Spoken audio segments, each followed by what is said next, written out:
전기기능사의 모든 것 에듀클래스. 안녕하십니까 수험생 여러분, 반갑습니다. 대산전기학원의 원장 김민혁입니다. 수험생 여러분, 전기 공부하시기 정말 어려우시죠? 특히 비전공자 수험생분들께서 전기를 처음 공부할 때 너무 어려워하세요. 당연합니다. 어려운 게 당연하죠.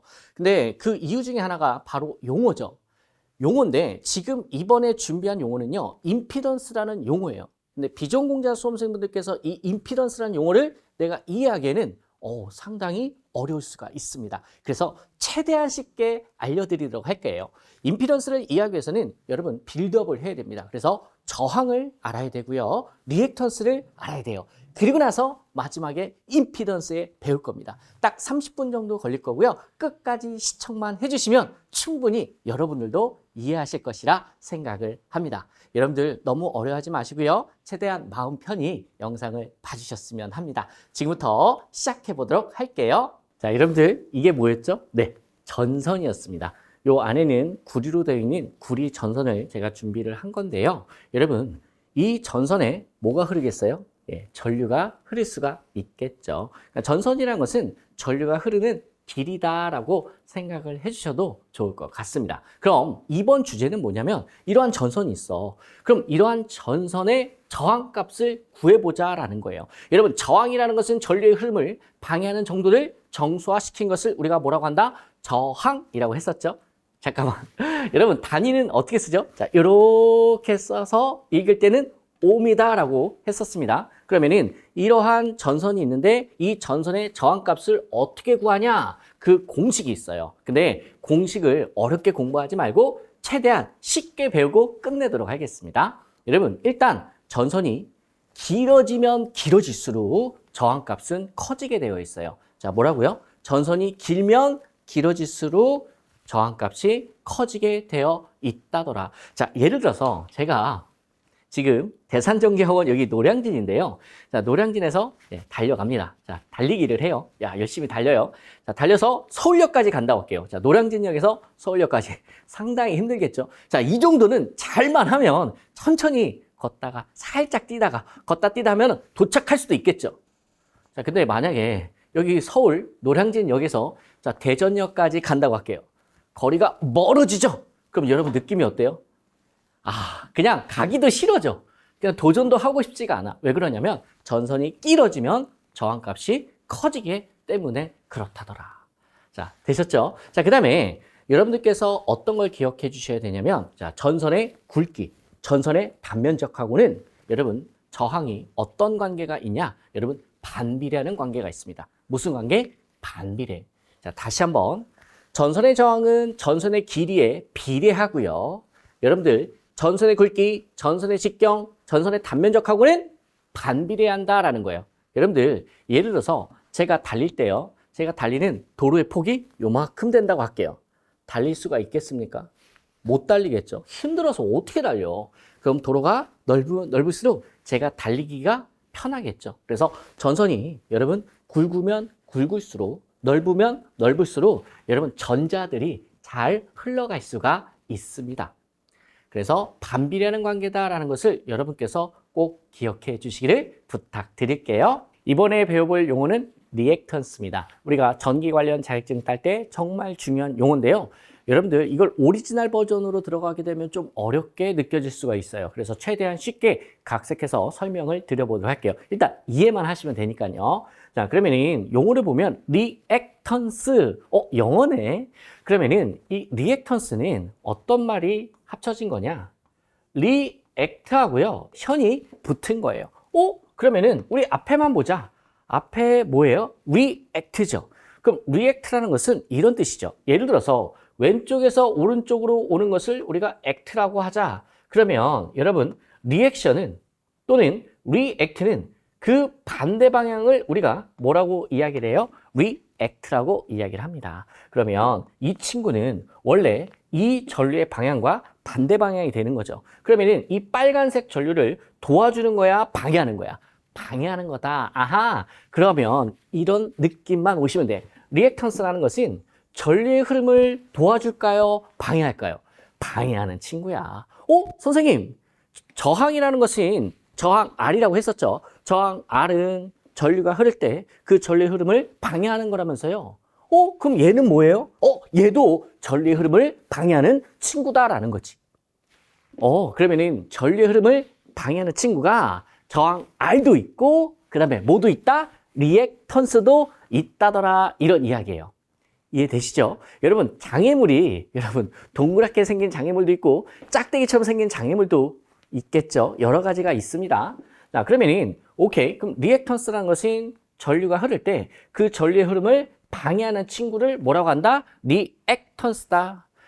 여기 액이죠? 그러면은 무식하게 X 생각하시면 돼요. 그래서 리액턴스를 기호로 X라고 나타내요. 그리고 전류의 흐름을 방해하는 친구다라고 했으니까 이 친구도 단위가 뭐예요? 옴이다라는 거지. 여기 단위 뭐 붙었어요? 옴 붙었죠. 자, 이해되시죠? 자, 그러면 우리가 이제 어떻게 또 공부를 할 거냐? 요 리액턴스는요, 사실 종류가 두 가지가 있어. 자, 몇 가지가? 두 가지. 자, 이렇게 있습니다. 유도성 리액턴스와 용량성 리액턴스로 나뉘어요. 우리가 흔히 이제 귀찮으니까 유도성과 용량성 나누지 않을 때는 그냥 리액턴스다라고 이야기를 하고요. 좀 더 디테일하게 들어가게 되면은 우리가 유도성 리액턴스, 용량성 리액턴스라고 합니다. 그럼 선생님, 유도성 리액턴스란 건 뭐고 용량성 리액턴스란 건 뭐예요? 자, 얘를요, 쉬운 말로 한번 바꿔볼게요. 자, 이렇게 바꿀 수가 있습니다. 자, 여기 보시면은 유도성 리액턴스라는 것은 바로 코일 있죠. 우리가 여태까지 앞에서 막 코일 감았잖아요. 그 코일의 저항 성분을 이야기하는 게 바로 유도성 리액턴스다라고 이야기를 해요. 아니 선생님, 그러면은 그냥 코일의 저항 이렇게 적으면 되지 왜 이렇게 표현합니까? 모르겠어요. 자, 여러분들 용어니까 좀 따라와 주셨으면 합니다. 그 다음에 여러분 콘덴서 우리가 앞에서 배웠죠. 콘덴서. 그 콘덴서의 저항 성분을 우리가 뭐라고 한다? 용량성 리액턴스다라고 이야기를 합니다. 오케이. 그러면 다시 여러분 유도성 리액턴스든 또는 용량성 리액턴스든 둘 다 뭐예요? 리액턴스다라는 거예요. 근데 이 친구하고 이 친구하고 우리가 구분을 하는 이유가 사실 있어요. 그 이유를 지금부터 조금씩만 설명을 드려보도록 할게요. 자, 일단 코일이죠. 여러분 이 코일의 어떤 값이 중요하다고 했었죠? 인덕턴스 값이 중요하다고 했었죠. 인덕턴스. 자, 인덕턴스를 우리가 기호로 L이다 나타낸다. 그리고 여러분 단위는 뭘로 쓴다고 했었죠? H라고 쓰고 헨리라고 읽는다 했습니다. 그러면 내가 지금 하고 싶은 건 뭐냐면 이 코일의 저항값, 즉 코일의 저항값, 유도성 리액턴스 값을 내가 정의를 내릴 거야. 지금부터. 얘가 중요한 거야. 자, 보시면 유도성 리액턴스, 리액턴스는 우리가 기호를 X로 쓰기로 했죠. 액이니까 X 이렇게 외우시면 돼요. 그 다음에 여러분 유도성 리액턴스는 코일이잖아. 코일에서 뭐가 중요해? 인덕턴스 L이 중요하다고 했었죠. 그래서 조금 친절하게 표현하면 유도성 리액턴스는 XL 이렇게 표현하기도 합니다. 자, 어찌됐든 간에 그럼 이 XL 즉 유도성 리액턴스는 어떻게 구하냐? 여러분들 얘는 인덕턴스의 단위는 뭐예요? 헨리야. 저항의 단위가 옴이었죠. 그러면은 우리가 어떻게 해야 되냐? 자, 인덕턴스 L에다가요. 우리가 앞에서 배웠던 여러분 오메가만 딱 곱해주는 순간 얘가 단위가 뭘로 바뀌냐? 샥하고 옴으로 바뀝니다. 그러면 여러분께서 어렵게 접근하지 마시고요. 요 오메가 우리 앞에서 뭐라고 했었죠? 오메가는 각주파수 또는 각속도다라고 했었고 이 파이 F다라고 하지 않았었습니까? 여러분 오메가라는 것은 여러분 저항을 만들어주기 위해서 사용하는 하나의 상수다라고 생각하시면 돼. 우리 나중에 이제 수업 시간에 이제 매개변수란 말을 좀 쓰는데 그렇게 어려운 말 안 써도 돼요. 자, 요술봉이다라고 생각하시면 돼요. 자, L에다가 뭐만 붙여주면 오메가만 딱 붙여주면은 여러분 단위가 샥 바뀌는 거야. 뭘로? 옴으로. 즉 인덕턴스 L의 단위가 뭘로 바뀐다? 옴으로 바뀐다라는 아주 놀라운 친구가 되는 거죠. 자, 이것을 우리가 유도성 리액턴스, 즉 코일의 저항 성분이다라는 거야. 자, 그러면은 요 밑에 것도 한번 해보자고요. 밑에 거는 뭐예요? 용량성이죠. 즉 콘덴서의 저항 성분. 자, 콘덴서에서는 어떤 게 중요했었죠? 콘덴서의 정전 용량 C라고 했었죠. 요 C가 여러분 기호고 단위는 F. 그리고 읽을 때는 패럿이라고 읽지 않았었습니까? 오케이. 자, 그러면 자, 지금부터는 이 용량성 리액턴스를 어떻게 구하는지 알려드릴게요. 자, 리액턴스니까 X라고 하고요. 여러분, 용량성 리액턴스 콘덴서에서는 뭐가 중요해? 정전 용량 C가 중요하다고 했었습니다. 그러면은 XC라고 쓸게요. 좀 더 친절하게. 그럼 XC는 어떻게 구하냐? 아하, 여러분, 헷갈리니까 이거 좀 지울게요. 자, 이렇게 지우고 다시. 자, C에다가요. 야, 뭐만 곱해주면 돼? 오메가만 곱해주면 돼. 그리고 이렇게 역수를 취해주면 돼요. 오메가 C분의 1을 우리가 뭐라고 한다? 바로 뭐라고 한다고요? 용량성 리액턴스라고 한다고요. 자, 이렇게 되면 이 친구도 이렇게 저항의 단위인 옴을 쓸 수가 있다더라. 다시 한번 C에다가 요술봉을 갖다 붙여주는 거야. 오메가를. 그러면은 단위가 뭘로 바뀌어? 옴으로 바뀌는데 요것만 조심하자고. 오메가 C분의 1이다라는 거. 자, 공식입니다. 좀 외워주시고 여러분들 하나만 더 해보도록 할게요. 자, 뭐냐면 이걸 할까 말까 좀 망설였었는데 할 수밖에 없어. 여러분들 보세요. XL과 XC 이렇게 XL 유도성 리액턴스는 오메가 L, XC는 오메가 C분의 1인데 요 정도의 차이만 있냐? 그건 아니야. 차이가 하나가 더 있어요. 우리 에듀 클래스에서 또는 대사전개원에서 전기수학에서요 복소수 배웠었죠. 그때 복소수 배울 때 J가 무슨 뜻이었죠? J가 90도다라는 의미를 가지고 있었어요. 허수 J가. 그러면 여러분 유도성 리액턴스는 좀 더 디테일하게 표현을 해주면은 여기 앞에다가 J를 붙여주면 돼. 앞에가 뭘 붙여준다? J. 네, 얘하고요. 얘는요. 성질이 정반대야. 자, 뭐라고요? 성질이 정반대다라고 생각을 해주세요. 그래서 얘는 뭐가 붙는다? 마이너스 J가 붙는다. 그러면은 여러분 마이너스 J는 여러분 몇 도예요? 마이너스 90도가 되죠. 여러분 얘가 90도고요. 마이너스 90도는 얘가 마이너스 90도죠. 그럼 정반대지. 180도지 않습니까? 차이가. 90 빼기 마이너스 90 해봐요. 그럼 여러분 각도가 몇 도 차이 나는 거야? 180도 차이가 나는 거죠. 완전 성질이 달라. 하지만 얘도 전류의 흐름을 방해할 수 있고 얘도 전류의 흐름을 방해할 수가 있는 친구들이다라는 거예요. 아니 선생님 이게 도대체 말이 됩니까? 말이 돼요. 그래서 제가 간단하게 한번 말도 안 되지만 예를 한번 들어보도록 할게요. 예를 들어서 여러분 사람이 이렇게 막 달려가고 있어.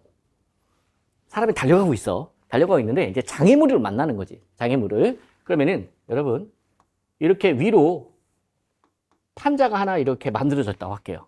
그러면은 이 사람이 이거를 이렇게 폴짝하고 뛰어 넘어야겠죠. 넘을 때 이 허들은 도움이 될까 안 될까? 안 되겠지. 이 허들 때문에 얘가요 피곤해져. 그래서 전류가 잘 흐르지를 못해. 이러한 친구를 여러분 유도성 리액턴스라고 가정을 하자 이거예요. 자, 그러면 자, 이번에는 자, 또 사람이 자, 막 달려가요. 막 달려가. 그럼 이번에는 여러분 이렇게 생각하시는 거야. 자, 도로가 있는데 여기가 푹 빠져 있는 거야. 야, 이거 어떻게 해야 돼? 빨리 달려갈 수 있을까? 야, 이거 목숨 걸고 뛰어넘어야 돼. 자, 그러면은 잠깐 쉬었다가 폴짝 하고 또 뛰어 넘어야겠죠. 여러분 얘하고요. 얘가 플러스 90도면 얘는 마이너스 90도다 이거야. 근데 이렇게 생긴 친구건 이렇게 생긴 친구건 내가 달려가는 데 있어서 나를 방해한단 말이야. 나를 힘들게 한단 말이에요. 그래서 이러한 친구의 성질을 유도성 리액턴스, 이러한 친구의 성질을 용량성 리액턴스, 얘 합쳐서 그냥 퉁쳐서 뭐라고? 리액턴스라고 합니다. 어때요? 조금 감이 오십니까? 자, 어찌됐든 간에 한 가지만 더 말씀을 드릴게요. 자, 뭐냐면 우리가 앞에서 이제 다 배웠던 내용인데 지금 여기 오메가, 여기 뭐가 들어가 있어? 오메가가 들어가 있죠. 오메가는 2파이 F라고 하지 않았습니까? 그러면은 요 F가 뭐였지? F가 주파수였었죠. 직류 DC는 주파수가 있어요, 없어요? 없어요. 교류는 주파수가 있죠. 우리 개통 주파수 몇 헤르츠라고 그랬어? 60헤르츠라고 했단 말이야. 아하, 결론. 아하, 이 친구가 됐던 간에 리액턴스라는 것은 주파수가 있는 무슨 회로에서? 교류 회로에서 바로 저항 성분의 크기. 누구하고 누구? 코일하고 콘덴서의 저항 성분의 크기를 나타내는 친구였다라는 거였습니다. 이번에는 임피던스에 관련된 용어에 대해서 간단하게 배워보도록 할게요. 수험생 여러분들, 우리가 전기 관련 자격증을 딸 때 꼭 한번 반드시 나오는 용어가 바로 임피던스예요. 근데 많이들 좀 어려워하십니다. 그래서 최대한 쉽고 간단하게 알려드리도록 할게요. 우리가 예전에 공부를 했었어요. 전기 에너지에는 크게 종류가 두 가지가 있다라고 말씀을 드렸었죠. 하나는 직류전기, 하나는 교류전기. 이런 것처럼 우리가 어떤 회로를 구성할 때 두 가지로 나눌 수가 있습니다. 하나는 직류회로, 하나는 교류회로. 그러면은 뭐가 직류회로고 뭐가 교류회로냐라는 거죠. 예를 들어서 자, 그림을 한번 보실래요? 지금 요 그림을 보면은 여러분 요게 DC, 즉 배터리 심벌이다라고 말씀을 드렸었죠. 지금 배터리가 나오면 뭐예요? 바로 DC다라는 거고, 여러분 교류는요, 시간의 흐름에 따라서 크기와 방향이 왔다리 갔다리 한다라고 그랬었죠. 그래서 교류 회로에서는 여러분 주파수가 있다 없다? 있다라고 그랬었죠. 우리나라 개통 주파수는 몇 헤르츠? 60Hz. 이러한 사이클이 존재를 합니다. 그게 바로 교류 회로죠. 그럼 교류 회로에서 전원 표시를 어떻게 하냐? 이렇게 동그라미 한 다음에 가운데다 이렇게 물결, 사이클을 살짝 표현해 주면은 이게 바로 교류 회로가 된다. 즉 전원이 DC면 직류 회로, 전원이 교류 AC면 우리가 교류 회로라고 합니다. 아니 선생님, 제목이 지금 임피던스인데 임피던스는 도대체 언제 나오는 겁니까? 조금만 기다려 주세요. 지금 천천히 한번 빌드업을 해보는 겁니다. 그러면은 지금 얘는 무슨 회로? 직류 회로. 자, 직류 회로에서 얘는요, 어떤 의미를 가지고 있었죠? 맞아요. 저항의 의미를 가지고 있습니다. 그래서 이 친구의 저항을 R이라고 할게요. 자, 그러면은 저항의 단위는 뭐예요? 예, 옴이다라는 거예요. 그러면 어떤 느낌이냐면 직류 회로에서는 저항의 성질을 가지고 있는 이 저항이 하나밖에 없다라는 거예요.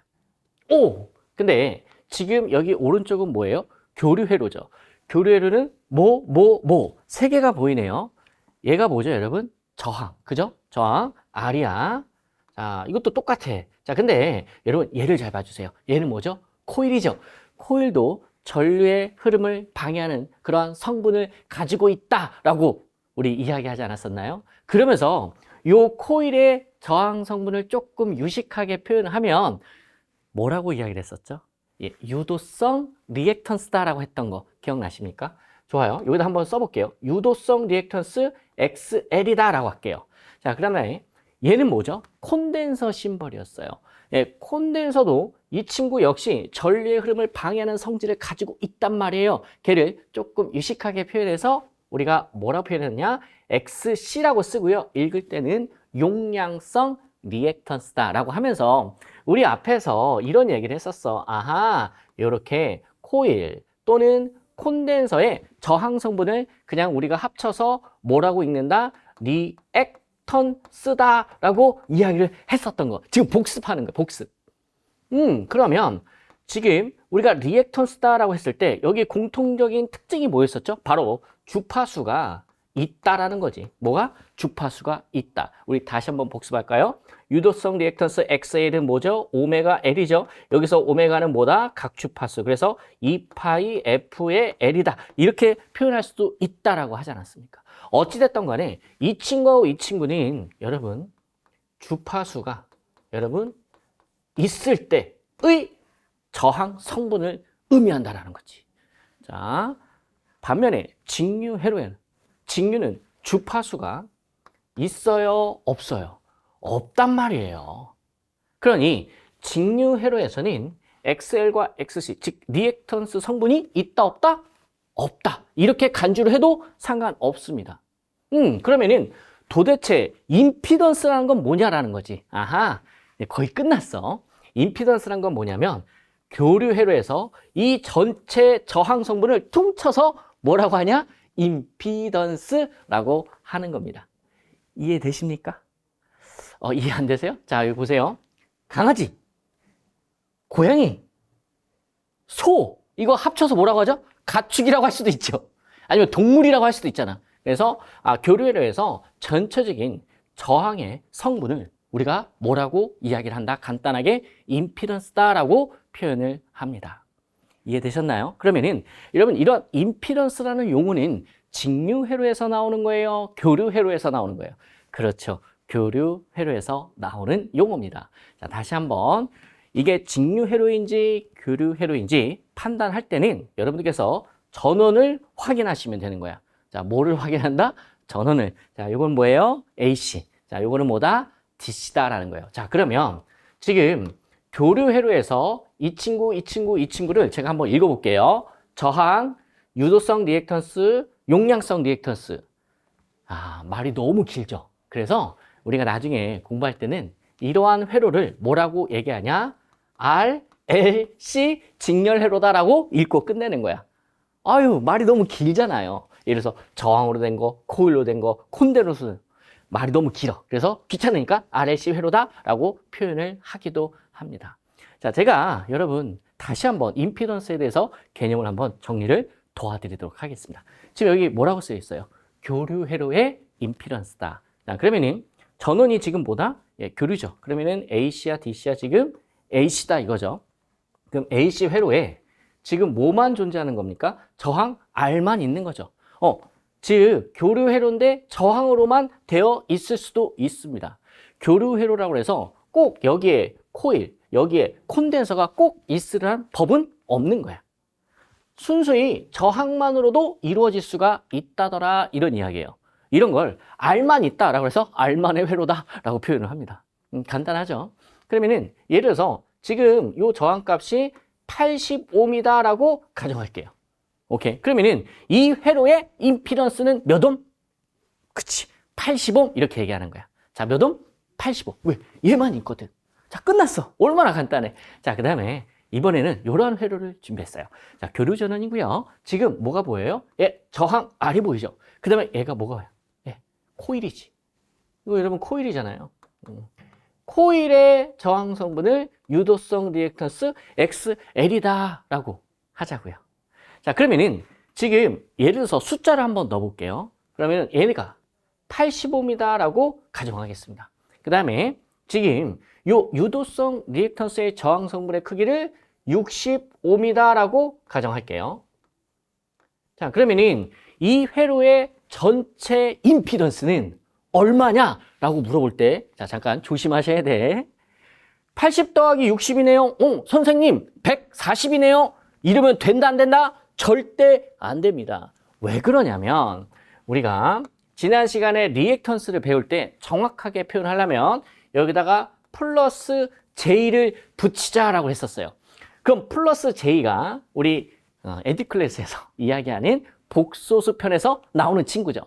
실수와 허수가 있죠. 그 허수를 표현하는 그 기호가 요 J다라고 했었던 거고, 요 J의 의미는 각도로 몇 도를 의미한다? 90도를 의미한다라고 했었던 거예요. 그러면 여러분께서 만약에 이 전기 수학의 강의를 좀 보셨다면 얘는 실수가 되는 거고요. 얘는 뭐가 되는 거예요? 허수가 되는 거예요. 즉, 지금 이러한 회로는 임피던스는 실수와 뭐로 이루어진 거야? 허수로 이루어졌다라는 거지. 뭔 말인지 모르겠다고. 자, 그림을 한번 그려보자고요. 자, 80이에요. 자, 얘가 실수입니다. 그러면은 짝대기 이렇게 하나 그냥 그어주면 돼. 요게 여러분 실수. 지금 얘가 몇 옴? 85m라는 거야. 그 다음에 이 친구를 한번 그림으로 표현해 볼게요. 자, 크기가 얼마야? 60이야. 근데 각도를 몇 도래? 90도를 가지고 있대. 이 말은 이런 얘기야. 얘에 비해서 각도로 몇 도? 90도. 그리고 그 크기는 60이니까 좀 더 짧게 그리겠네. 자, 60만큼 이렇게 있다더라 라는 거예요. 지금 요 노란색이 바로 요 유도성 리액턴스를 의미하는 거고, 요 파란색이 저항값을 의미하는 거예요. 그럼 이럴 때 임피던스는 얼마냐라고 표현을 하면 이렇게 표현해야 돼. 임피던스는 80에 플러스 J의 65입니다 라고 말하든지, 아니면 내가 임피던스의 크기를, 임피던스의 크기를 구하고 싶으면은 요 빗변의 길이, 자, 요 빨간색으로 할게요. 요 빗변의 길이가 바로 우리는 뭐라고 이야기를 하냐? 임피던스의 크기라고 이름을 갖다 붙인 거예요. 그러면은 지금 얘가 세타라고 하고요. 지금 얘 직각이죠. 이거 무슨 삼각형? 직각삼각형. 직각삼각형에서 요 빗변의 길이는 피타고라스의 정리로 우리가 구할 수가 있죠. 오케이. 그럼 임피던스의 크기를 직접 한번 구해보면 임피던스의 자 크기를 나타낼 때는 이렇게 친절하게 양쪽에 이렇게 짝대기를 넣어주면 친절한 표현이에요. 뭐 굳이 안 써도 되고요. 자, 그 다음에 얘는 어떻게 보느냐? 루트 요 놈의 제곱, 요 놈의 제곱한 다음에 더해준 거. 그게 바로 빗변의 길이죠. 직각삼각형에서 빗변의 길이를 구하는 겁니다. 그럼 80의 제곱에 플러스 60의 제곱. 그럼 맨날 나오는 숫자잖아. 68장, 86장. 그래서 여러분 임피던스의 크기는 몇 옴이 된다?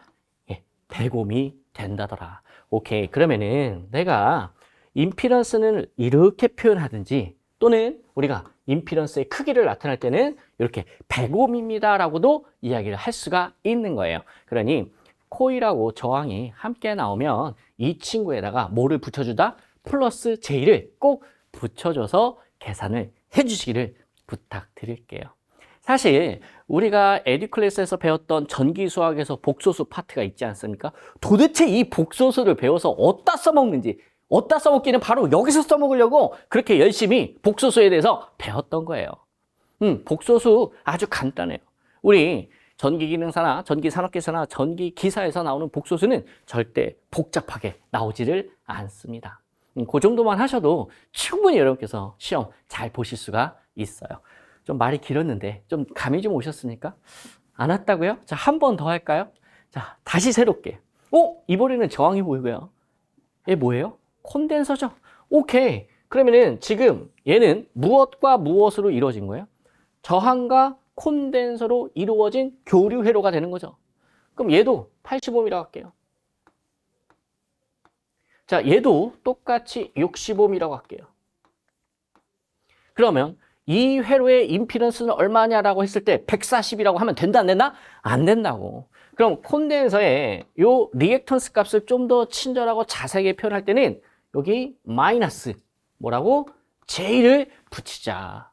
코일에다가는 플러스 J를, 콘덴서에다가는 마이너스 J를 붙이자라고 그랬어요. 오케이, 게임 끝났네요.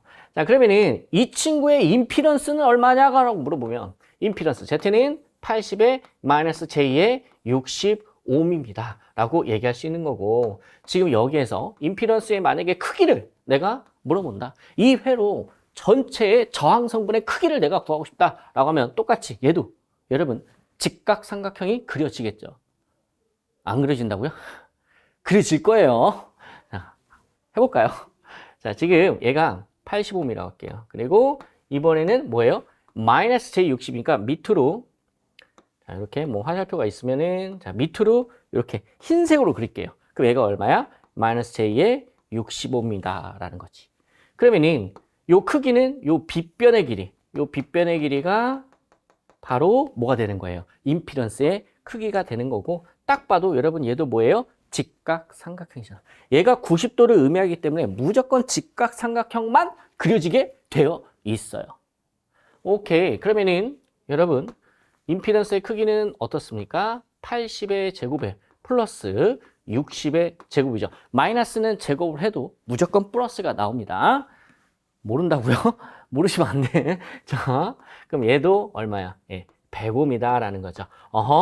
임피던스의 크기는 똑같지만 그 안에 성분을 실수와 허수를 잘 보면 여기 허수에 뭐가 붙어 있다? 마이너스가 붙어 있다라는 거야. 그러니까 사실 크기만 봐서는 이 친구의 성분을 잘 모를 수가 있어. 그래서 얘를 쪼개봐서 여러분께서 정확하게 해석을 할 수가 있는 겁니다. 요게 저항과 콘덴서로 이루어진 교류 회로였고 임피던스 구해봤습니다. 자, 이 정도면 임피던스가 조금 더 느낌이 오시죠? 여러분, 우리가 임피던스라고 하잖아요. 임피던스. 거기서 임피던스 할 때 임피드가 못못을 방해하다라는 뜻이에요.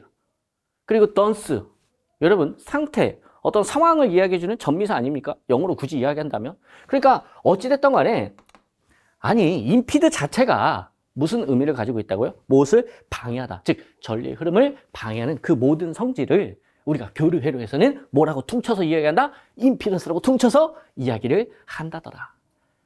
한 번만 더 할게. 한 번만 더. 자, 이번에는 저항도 보이고 코일도 보고 모두 보여.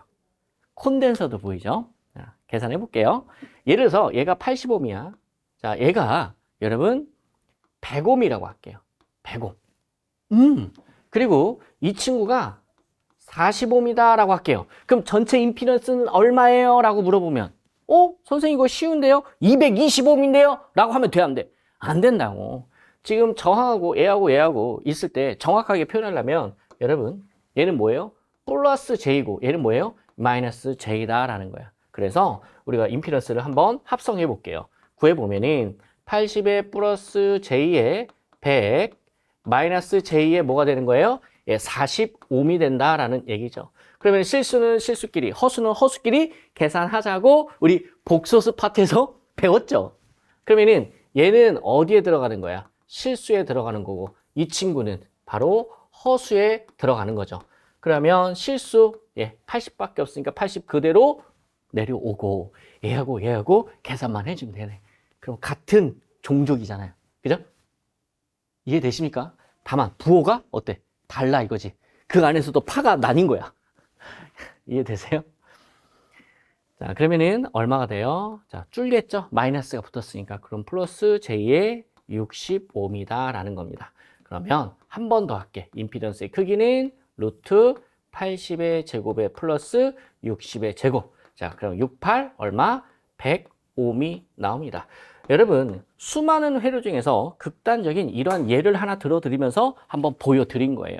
아시겠죠? 그래서 요 정도만 예를 들어서 한번 들어보셔도 나중에 본 수업에 가서 훨씬 더 공부가 수월하십니다. 와, 수험생 여러분. 자, 여기까지 해서 간단하게 한번 전기 관련된 용어를 집중적으로 한번 공부를 해봤는데요. 어때요? 조금 도움이 되셨습니까? 예, 혹시 공부하시다가 답답하시거나 힘드신 부분들이 있으면 언제든지 에듀클래스에 문의 전화 주십시오. 또는 게시판에 질문 남겨주세요. 그럼 최선을 다해서 성심성의껏 도와드리도록 하겠습니다. 여러분들 제 강의가 다소 부족할 수도 있습니다. 예, 다음번 강의에서는 또 열심히 해서 최대한 여러분께 도움이 되는 강의를 준비하도록 하겠습니다. 지금까지 시청해 주셔서 고맙습니다.